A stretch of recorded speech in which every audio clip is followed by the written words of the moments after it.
আমি তো ডাক্তার ইউনূস সাহেবের সাথে সব শহীদ পরিবার আমরা যাব। আমাদেরকে দাওয়াত দেওয়া হয়েছে, তুমি এক শহীদ পরিবার, আমি এক শহীদ পরিবার। যাত্রাবাড়িতে কেউ আসে নাই, আমি একা আসছি শহীদ মিরাজের বাবা। সেদিন আমাদের রোদের ভিতরে ভাইয়ের উপরে গাড়ি উঠাই দিছে, আমাদেরকে দাঁড় করা তারা নেতার সাথে মাইকিং করে অমুক করে তমুক করে। এক সময় যমুনা থেকে মেসেজ আছে যে শহীদ পরিবার সাথে আপনাদের সাক্ষাৎ করবে ডাক্তার ইউনূস সাহেব। ওনারা এই সাক্ষাৎ দিয়ে চলে গেল, ওনারা ভিতরে ভিতরে টিম গঠন করলো, আমাদেরকে ভাই জানাইলো না। আপনারা যান কথা বলেন, আমাদের তো জানা ছিল যে আমরা কয়েকজন কমিটি মিলে আমরা যেতে চাই, আপনারা কি বলেন ভাই? জানাই নাই, দুঃখজনক ভাই। আজকেও ভাই কমিটি ঘোষণা করছে আলহামদুলিল্লাহ, কিন্তু আমাদের নামটাও ওনারা ঘোষণা করতো, আমার কথা বলার দরকার ছিল না ভাই। নামটা কেন ঘোষণা করলো না? আমি নামটা লিখে দিচ্ছি, মিরাজের বাবার যাত্রাবাড়ির নামটা লিখে দিচ্ছি, কেন ভাই ঘোষণা করলো না? কলা কাগজে রেখে দিচ্ছি, হ্যাঁ রেখে দিচ্ছি ভাই। কিন্তু ভাই আমরা যাত্রাবাড়িতে আপনাকে আমরা দাঁড় করবো, ওইখানে যাত্রাবাড়ি হানিফ ফ্লাইওভারের নিচে 39 জনের শহীদের তালিকা করা সক্ষম হয়েছে ভাই টাইসের মাধ্যমে ভাই। যাত্রাবাড়ির ড্যামরা পোস্তগোলা কদমতলী আমাদের নিজস্ব অর্থায়নে ভাই, আর এলাকার ছাত্রকে নিয়ে। আরে মিয়া, আমি এই দেশের সন্তান মিয়া, আমি এইখানে খাবার উপরে 5 লাখ ভাঙবো, আমার কত 5 লাখ টাকা? কি বলো তুমি মিয়া, কাকে বলো? আমার তো এখানে আছে কথা, সবার জন্য আসছি আমি এখানে কথা বলার জন্য। একটা শহীদ পরিবার বিচার পাইলে প্রতিটা শহীদ পাইলে বিচার পাবো, এই দৃশ্য ভাই আমি আসছি। আপনারা বলেন আমার কথার মধ্যে কোনো রং আছে কিনা ভাই? ভাই আমি তো ধাক্কা গুলো দিচ্ছে, কেন দিচ্ছে ভাই বলেন আপনারা? তাদের কি স্বার্থ ভাই?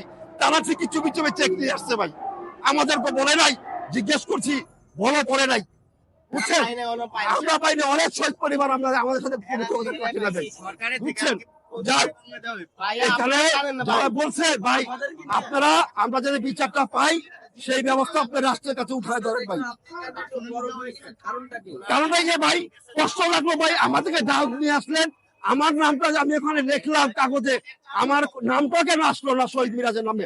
আমার আপত্তিটা ভাই এখানে, আমার আপত্তিটা এখানে। আমার কথা বলার জন্য আমার ডাকেন নাই। আমার যাত্রাবাড়ি আমার নামটা কেন আসলো না ভাই? চৌরান্দা থেকে নাম আসে, পিসপুর থেকে নাম আসে, বরিশালের নাম আসে, আমি ঢাকার সন্তান, আমার নাম থাকবে আগে, কেন আমার নামটা আসলো না? জি সবাই কেউ তো বললো, আপনারা তো শুনলেন সদস্যদের নামগুলা বলছে না, সদস্যগুলোর নামগুলা। আমার সন্তানের নামটা কোথায়? কোথায়? আমার 2 বার ধাক্কা খেয়েছি, হ্যাঁ বলছি, আমার হাত থেকে নাম লিখে নিয়ে গেছে। আমার কষ্টটাই সেখানে ভাই। আমি তো আপনাদের জন্য আসছি ভাই, আমি তো আমার জন্য একা আসি নাই, আপনাদের জন্য আসছি আমি। কেন যাত্রাবাড়ির নামটা ডাকলো না, শহীদ মিরাজের নামটা ডাকলো না ভাই? তারাই জানে এটা, তারা যে কমিটি করলো, আমার নাম ডাকা, আমার নাম পর্যন্ত তারা পেশ করলো না কেন?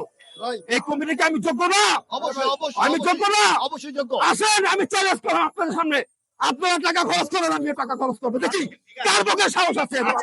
আজকে আপনি যদি শহীদ পরিবারের পরিবারের লোক হয়ে, শহীদের বাবা হয়ে, যে পরিবারের বিপক্ষে না, বিপক্ষে না, তাহলে আমি সত্যিটা বলছি, তাহলে সত্যিটা বলছি আমি ভাই, তাহলে বিপক্ষে বলি নাই, এটা আমি সত্যিটা বলছি। আঙ্কেল আপনি না মানে আমি এখানে নাই,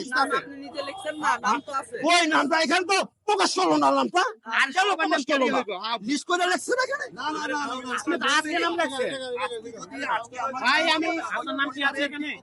আমি আমার মিরাজের নাম দেখি নাই, আমি নাম দেখেছি।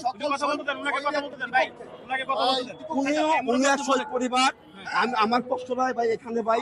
আমি যাত্রাবাড়ি থেকে বিভিন্ন জেলার নাম ওখানে আসছে, যাত্রাবাড়ি শহীদের মিরাজার কেন তার বাবার নামটা আসলো না ভাই? আমার কষ্ট নাই এখানে ভাই।